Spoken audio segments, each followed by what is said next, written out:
আমাদের মেয়েদের লাইফটিকে সবাই মনে করে যে 5G নেটওয়ার্ক।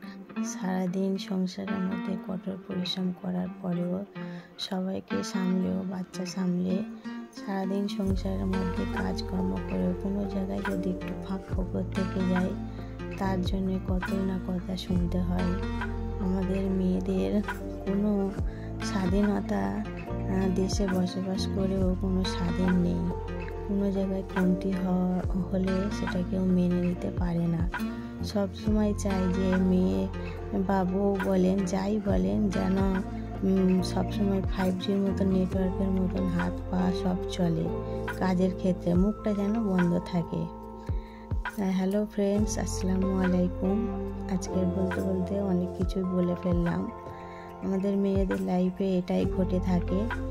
আমরা সারাদিন যতই পরিশ্রম করি আমাদের পরিশ্রমের কোনো দাম নেই। সবাই বলে কি করেছো, কি করো সারাদিন, এটাই সব সময় শুনতে হয়। কোনো কিছু কমতি হলেই আমাদের এই কথাটাই শুনতে হয়। তা সবাই কেমন আছেন? আলহামদুলিল্লাহ, আমিও আমার ফ্যামিলি সবাই ভালো আছি। আজকে চলে এসেছি সকাল সকাল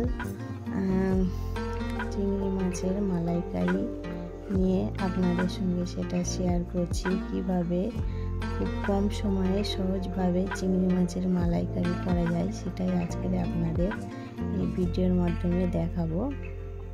আজকের আমি এখানে চিংড়ি মাছের মালাইকারি করছি। এখানে নিয়েছি টমেটো, নারকেলের দুধ। আমি এগুলো সব অফলাইনে কেটে কমপ্লিট করে রেখেছিলাম যাতে রান্নার কাজে একটু টাইমটা সেভ হয়। ওদিকে তো ছোট বাবু আছে, ও তো দুষ্টুমির কোনো শেষ নেই সারাদিন। এদিকে রান্না করছি, ও ওদিকে ধুলো মেখে পুরো ভূত হয়ে বসে আছে দেখতে পাচ্ছি।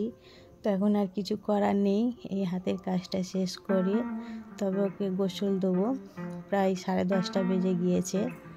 তো এখানে আমার চিংড়ি মাছগুলো আগে জাল করা ছিল, সেগুলো আমি আর দেখাইনি, ভিডিওটা বড় হয়ে যাবে।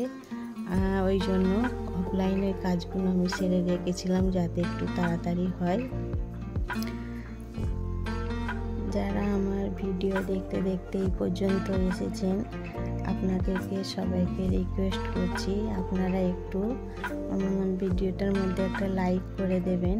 আমার ভিডিওতে ভিউজ আসলেও লাইকটা অনেক কম আসে। আপনারা মনে হয় ভিডিও দেখতে দেখতে লাইকটা করতে ভুলে যান।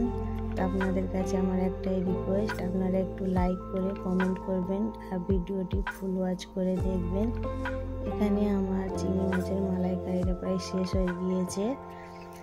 আর আপনারা যারা এখনও দেখছেন আর সাবস্ক্রাইব করেননি, ভিডিওটি ভালো লাগলে সাবস্ক্রাইব করে পাশে থাকবেন আর পাশে থাকা বেল আইকনটিকে প্রেস করে রাখবেন।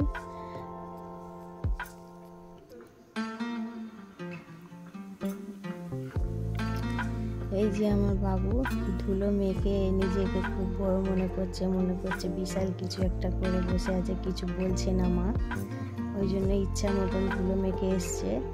এবারে গোসল করাবো। আর আমি প্রতিদিনই দেখিয়ে থাকি আমার এই বাগানটা। আমার বাগান থেকে আমি ধনিয়া পাতা তুলে তরকারিতে দিলাম, সেটা আপনারা দেখতে পেয়েছেন।